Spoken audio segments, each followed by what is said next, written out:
Welcome to the Audiation in the Wild podcast with your hosts, Beau Taillefer and Eric Rasmussen. Season 2, Episode 14, Learning Licks. All right, Eric, we're going to revisit probably one of my favorite topics, actually, is this idea of learning licks, because in some areas of the MLT world, this seems to be attacked to some degree. Yeah, it was mentioned by Gordon that learning licks at some point wasn't the way to learn jazz. Yeah, and for me, this immediately makes my hair stand on end, because I think if Gordon's claim that learning licks is not as good as learning tonal patterns and rhythm patterns, sure, I'm with you. You should learn tonal patterns and rhythm patterns because those are like the atomic building blocks of audiation, and those are things that are going to help you give more meaning to what you're audiating essential, whether microbeat or macro beats in rhythm, or essential tones in melodies. You know, being able to know, like, well, that was just a passing tone. This was an actual tone of the function by learning tonal patterns. I mean, no one's denying any of that, but as is in the case with many of these conversations, there's often an unnecessary distinction between either or and. Mm-hmm. Right? So if you look, observationally at the most powerful audiators in the world, which are usually, I think of three groups here. I think of jazz musicians as a culture. Then I think of all kinds of folk musicians who grow up just playing, by ear with their culture, doing the natural music learning method. And then I think of classical musicians who grew up with parents who were, avid listeners of music, or even teachers or players themselves. And all these three groups seem to produce really high quality audiators, and all these three groups seem to learn licks. Yeah. I mean, you could break. Well, I can come to Dr. Gordon's defense, perhaps, and put his comment in a context that is for sure is okay. I think back in the 60s and 70s, what came into vogue was, the Jamie Aebersold. Sure. And you would learn licks over that, and it wasn't providing the right kind of vocabulary for people that would see a D minor chord and here's the chord that you play. Yeah, it was very top down. It was very theoretical. It was very theoretical, and it didn't make for good musicianship to copy Jamie Aebersold. So it might have come only from that standard practice from back in the 70s. Yeah, and I actually don't even know if Gordon would disagree with a lot of the nitty-gritty stuff I'm going to bring up, because I think if you look at the stages of audiation, and I think we should go through this really quick, but I'm advocating learning a lick just like you would go through the stages of audiation while you're learning a tonal pattern or while you're learning a rhythm pattern. I'm not saying that there's a skill learning sequence in the same way, but there is a general. You go through the stages while you're learning to audiate these things. Yeah, and my thing, just to boil it all down for me, and we can get into the specifics in a minute or two, is that we learn songs. Nobody says don't learn songs, right? And we learn tonal patterns, rhythm patterns, and harmonic patterns. Nobody says don't do that, well, except for the harmonic patterns, maybe. Some people would disagree, but I'll leave that as it may. But what are licks? They're just short melodies. And the more short melodies you have, you have long melodies, you have 8-bar melodies, you've got 12-bar blues melodies, you've got, song form melodies, 32-bar stuff, right? So there's these typical segments of, you fill in what's wrong with working on a couple measures exactly of a piece that you're having trouble with. That's like learning a lick. It's like getting your technique in line with your audiation, or your audiation in line with your technique.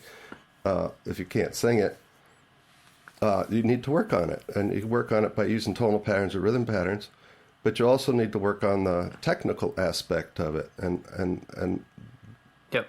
And so a short melody is what a lick is. So what's wrong with learning a melody that's short?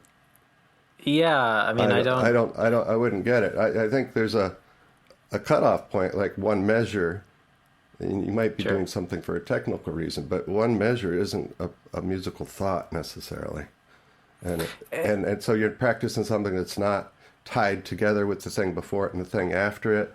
Inside, so you want to have that connection, like a pickup and an end point that leads into something else, at least, or something. Like, what do we define a lick as? Is it a certain amount of, two That's notes? a really good point.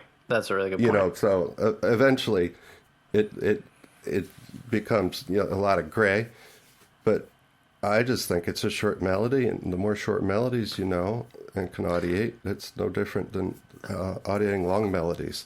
So, I mean, learning licks... You brought up a really good point there, and I think if we use an analogy with language, tonal patterns and rhythm patterns are like learning words in a language. They're the meaningful atomic unit of music. But a lick is more like a fully intact musical thought. So it may not be a whole story, like an AABA melody is like a whole story that goes through something. But a lick is a musical sentence essentially. Yeah. And so we're both very excited about this. Yeah, now. No. So this brings up. I emailed Wendy down at University of South Carolina. Valerio. I asked her what an audia was, because she talked about audias, and it's just something she came up with. And I think we would do well to think about, this is a musical idea, but an idea is thought. Audia is a musical thought. So it's comprehensive, or it's something that gives you an idea for writing a tune. It's enough of an egg to hatch. It's a motif. Could be, yeah. I guess more technically, a motif is a type of audia. Because you could have audias that are more rhythmical in nature, or more melodic shapes, or. But I thought it was a really interesting concept what an audia was, because I wasn't sure myself a few years ago. But I think it does have some crossover with what we're talking about in terms of licks. Licks is in the vernacular. Audia, nobody knows what an audia is. Yeah, I think they're very much the same thing. Yeah.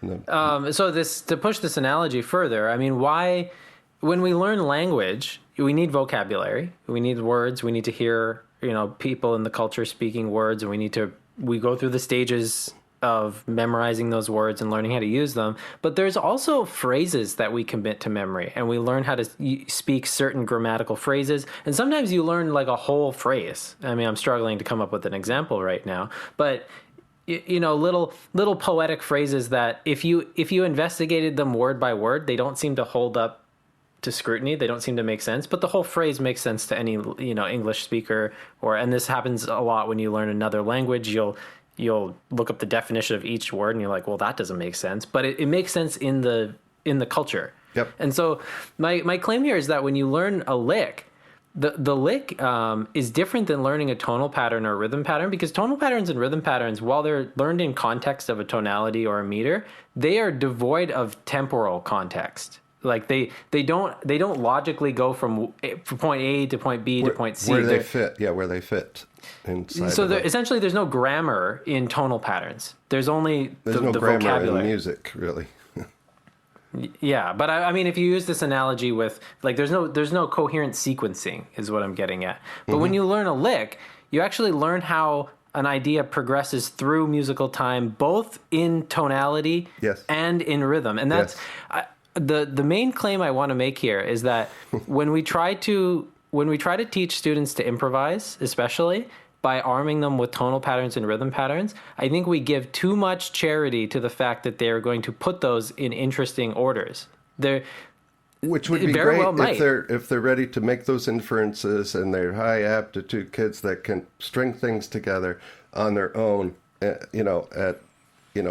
beyond the discrimination level. They're making these And the inferences main and claim that I'm generalizations. making here is that the stringing together has to be done with audiation. The stringing together can't be done theoretically. And so what people do is they learn tonal patterns and rhythm patterns through Gordon's, great system here. And then they're like, they use almost theoretical sequencing. They're like, well, this is a 1 chord, bum, bum, bum. This is a 4 chord, bum, bum, bum. This is a 5 chord, bum, bum, bum, bum. And they're audiating each individual thing, but they're almost theoretically putting it in time. The places that they go Sometimes, are being placed. Yeah, I mean, Sometimes. Yeah. I'm making a very specific point here. Yeah. And I'm not gonna argue with you at all on anything you're saying like this. And I feel like there's a lot of reason for us to reconsider like that was a rule at some point, because it really doesn't make sense musically to me at all. It might have made sense inside of what he was originally intending it to mean, which was don't. I think you have to break things down into individual tonal patterns and rhythm patterns so the student really understands those are units, those are words. But we have to teach people how to go the other way. And my only claim here is that when you learn a lick, that goes through a few functions and has different rhythm patterns in it even, you get this gestalt that you don't necessarily get when you try to string together individual tonal patterns. It's like a full audiated gestalt. And that can be so useful for students to just get in their listening vocabulary. Yeah, like within a phrase or that is a phrase, and there'd be a larger gestalt, but I know what you mean, that you're playing melodies at this point. You're not, and the melodies are understood because you understand the tonal patterns that are essential for that, and the rhythm patterns that are essential for that. And even more importantly, you know where the harmonies are changing. And I think that would be one thing that would define these licks, is that there's at least 2 functions, perhaps. So this is a really important part, is because there could be licks that only cover one function that would be defensible as a lick. But where I think the true power lies in this is when you start learning licks that span over 2 functions or more. Because this is really the issue of what I'm saying happens, is when people learn how to play jazz, people don't go, here's a lick on the 2 chord, here's a lick on the 5 chord, here's a lick on the 1 chord. They learn ideas that pierce through the whole thing with one skewer. And oh my goodness, if you listen to great players play like Charlie Parker and Coltrane and Burt Ligon and all these people, listen to them play, and there's common ideas that show up over certain functions. And this is how it's possible to navigate jazz. Jazz seems like enormously complicated until you realize that this is what people are doing. If you go back to the source, that's why so much new jazz, I don't think people have. Some of it, I just don't. People are giving enough reverence to the greats that gave source to their playing. I agree, and I think obviously there's tons of great jazz musicians alive today, but a lot of the jazz that I listen to that I don't connect with, it does seem more theoretically invented, and it doesn't seem like people are actually audiating. Stage 6 of audiation, anticipating and predicting tonal patterns and rhythm patterns. Like, it doesn't sound like they're actually doing that. It sounds like they're theoretically knowing, okay, this scale goes over this, and I'm just gonna rip on this as much as I can. They're not able to achieve the level of fluency in time quick enough, like to like you already know you're going to hit that 4 chord, 2 bars away, and you just for sure. It's just already. It's in your pre-audiation in a way that not pre-audiational development, but like it's, what do they call it? Pre-thought? What do they call it? Precognition? Yeah, it's like people with hats, they give you the hats to measure your synapses, right? They know, like I said, I'm going to say the word sassafras, whatever, right? And I'm thinking it right now. And you're measuring my brain waves, and I'm going to say, and I didn't say it. And then I'm going to say it. And then I didn't say it. And then I go, sassafras. and I did say it. Well, the people that are looking at my brain know that I'm going to say it before I do. Yeah, you know, and it's like that that it's already there, ready to hatch, to come out of your brain. I already knew I was going to say the word sassafras, but when did I actually make the choice to say it? They know before I do. I think that's, is that Levitt's experiments? I think that's I the don't guy's remember. name. But I think it might be. It's a well-known, neurological, phenomenon that your brain knows before you do that it's going to say something or pull a, and it gets kind of. Well, people really don't like that because it threatens free will and all that, which is we haven't gone there yet. Yeah. But you have that 4-chord and it's already formed, like where you're going to go with it and how you're going to get there. And what that does is in the present moment where you're still on the 1 chord or whatever it is, it doesn't matter, that you're already shaping that 1 chord because you're audiating the 4 chord. Mm-hmm. And you make sure you land on it the way you want to, whether that means, anything. It can mean, moving to the 4 chord a beat early or half beat early, or moving or holding onto the 1 chord and let it bleed into the 4 chord, or that you want to land on a non-4 chord tone that makes it pretty or well, and those are the kind of things you can do. Those are things you can do when you have a lick committed to your audiation, and it's in your audiation. So if you know I normally play the lick like this, and it ends on the 1 chord and it's ending on the on T on the 1 chord in major, if you land on La instead. Yeah. Because you're hearing T and now La sounds like a little joke to you internally because you're messing around with where it went, or you can augment the rhythms of the licks and make the 4 chord a sharp 11. So there it is. It's it's done so much. So and this other thing that you've brought up that I think is really valuable is that when you're playing. Oh God, I just lost the thought. Dang. Oh, that when you're playing a lick that like you got it so down so hard that, and you've played it enough times and in 100 ways that you decide, I'm going to leave out this note or leave out this or completely or supplant part of that lick with another lick that It's like you can alter those things in the millisecond and come up with a revised version of the lick because you know that lick. So that's the part of this that is super important for improvising, is that you start with a basic lick that, you're very comfortable with harmonically and rhythmically and melodically. And actually, I find it's better to learn simple licks for this reason, because what you can start doing is you apply inference through audiation, not theoretical inference. I'm talking like just naturally you drop a note, or naturally you add a little trill, or naturally you...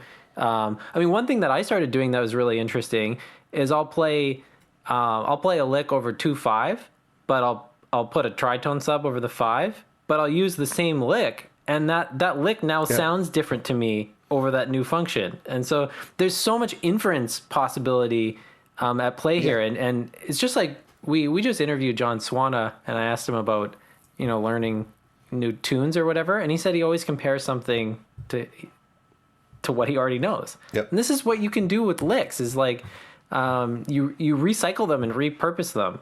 And you can't do this very well unless you have content to work with. And I don't think even Gordon would argue with this. I don't think he would either. I think his point on that got misconstrued somewhere along the line, because it's too silly to me to think that he would argue with this. And I do think it was in reaction to typical jazz techniques taught.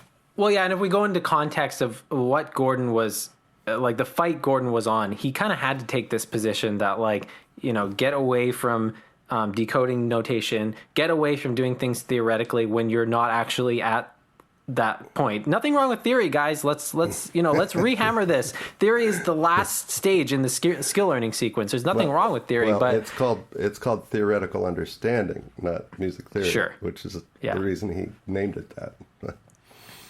Nothing wrong with theoretical understanding, but when it's done out of sequence, it's a disaster because it's not real. Well, then but it's not theoretical understanding. It's theoretical not understanding or music theory. It's air quote, theoretical understanding. Yeah. But what's amazing about this learning licks, idea is it goes through the stages of audiation, momentary retention, imitating patterns, and Sure.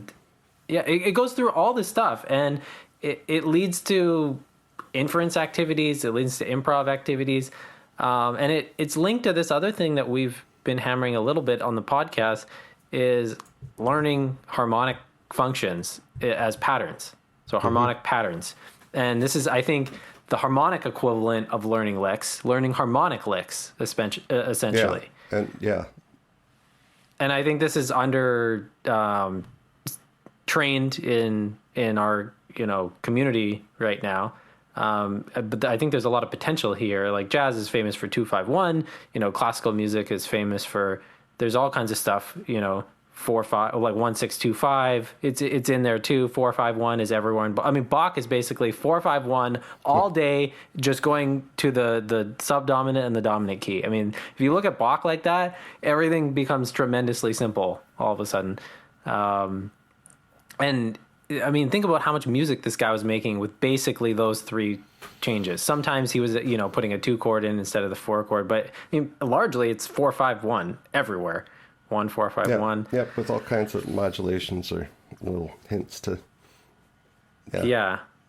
But the final kind of wrap up of this is I really like Hal Galper's statements on learning licks. There's this video of him talking to a bunch of jazz students online, and he's like, who here learns licks? And like, it looks, you can't see the audience, but not a lot of people, I think, put up their hands. And he's like, not enough. And so he gives a couple interesting recommendations for learning licks. One is learn 10 licks and know how to use them 100 different ways. That's better than learning 100 licks and using them, one way each. And he's getting at inference. That's the point of this. It's fodder for inference, for improv or for creativity. And his other piece of advice that I really like is just learn the licks you like. If for some reason you're listening to something and you hear this solo that's like pretty good, but then all of a sudden it's just like bam, there's this one little phrase that just like leaps out of the speaker. I mean, that's the phrase you should learn. Everything out of Clifford Brown's horn. Yeah, pretty much. Eh? It's like, dang, that's impossible. But I love that advice. There's no reason, and I like seeing you on your soapbox like I get, but there's no reason for this to have to even be argued. I don't think. I would love to have the person come and argue something, the other side about this. I can't imagine it.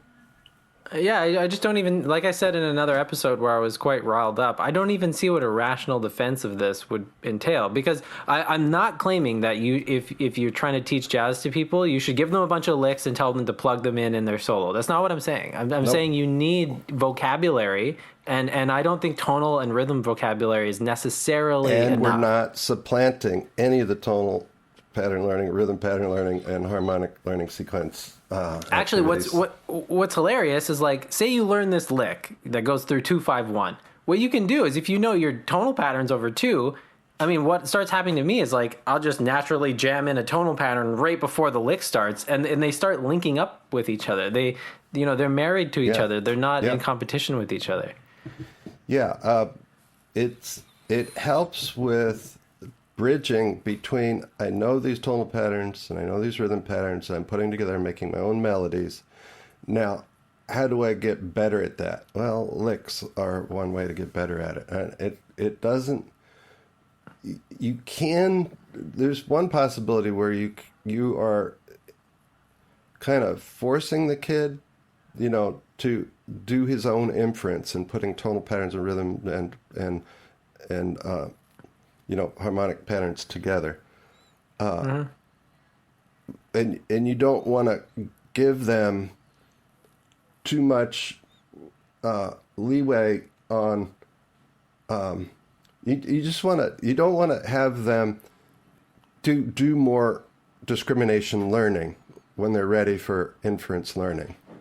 Sure. And that's a possibility, that you really want to help them infer, but at some point, to ground those inferences, you do want to develop a pattern, a vocabulary of lick patterns. And I think it's asking too much of a kid to do the other thing, to infer totally agree. all of his improvisation. And maybe Gordon was thinking way too, I think it's too atomic in a sense. It's like giving a kid a dictionary, and it's like giving a kid like an audio tape of vocabulary words, and then just like letting them loose and say, now write a story after they've, it's too much of a gulf between it'd be the two. too much of an issue there. The final thing I want to cover here is my own experience with the most profound experience I've had with learning licks was using Bert Ligon's book, Connecting Chords with Linear Harmony, which is basically just how to actually play over 2/5s and 2/5-1s. And what was really impactful about this for me is that I could already audiate all these functions. I could sing the root melodies to 2/5-1s. I could sing the tonal patterns and all this stuff, but I just started playing these little licks that he had discovered with his students in all these jazz solos, just these simple licks, and they're in Bach tunes too, which is really crazy. Like Parker and Bach were playing the same licks, and man, you start playing these, and you wouldn't believe how much better you are at improvising over jazz standards. Like, it's unreal. Like, it snuck up on me because I was just doing these because some guys online recommended the book, and I was playing them on the piano, and I was playing them on the guitar and singing them. And after I did these licks for, I noticed it within a few months, but man, after a year, I just turned into like a monster. And I mean, most of my piano playing, I mentioned this on the podcast with Bert, is just learning how to do this stuff on the piano. I mean, that's most of my piano training has been this stuff, and it had such a humongous impact on my playing that I will forever defend this position. Like, and I've seen many people in the jazz community. I know I live close to Capilano University in Vancouver, which has a great jazz program, and I know that they use this. They use Bert's book as a way to help teach improv. So, and I mean, another part of this is like when we hear stories about Charlie Parker playing exercises, playing etudes, and playing, Parker used to play these like classical etudes all the time. And, clearly he had high enough aptitude to improvise well, but he still found it useful to learn licks. Yeah. And so I just think there's overwhelming reason behind this, and there's also overwhelming evidence in terms of people in the jazz community actually doing this, Totally. So that goes all the way back to episode 7. Bert Ligon. That was a good interview. He's a great musician and a really great intuitive thinker about this. In Bert's book, for example, by someone with awareness of MLT, he's saying learn to sing the licks, learn to play them on your instrument, learn to sing them while you symbolically associate. He doesn't use the MLT lingo, but he knows all of these concepts. Another instance of audiation in the wild. Exactly. All right. Well, till next year, I'll have another half an hour on this topic next year. Learn licks. I hope you hope you changed one person's mind. Yeah. I'm with you. I'd love to run a study. 2 groups of kids with similar aptitude distribution, teach one only tonal patterns and rhythm patterns, teach the other one only licks, and then teach another group licks and tonal patterns. Who's going to win out? It's going to be the licks and tonal pattern kids. Hopefully. But I actually bet the lick kids would outperform the tonal pattern and rhythm pattern kids. You think so? That's been my experience with teaching jazz to high school students. Yeah, that would be good.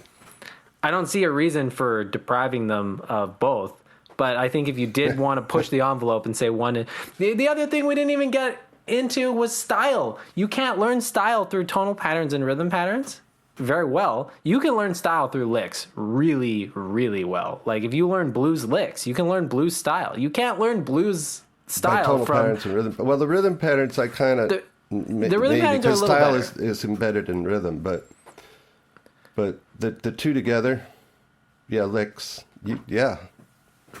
I don't disagree. I'm not arguing. I almost wish Eric disagreed so we'd have a longer conversation.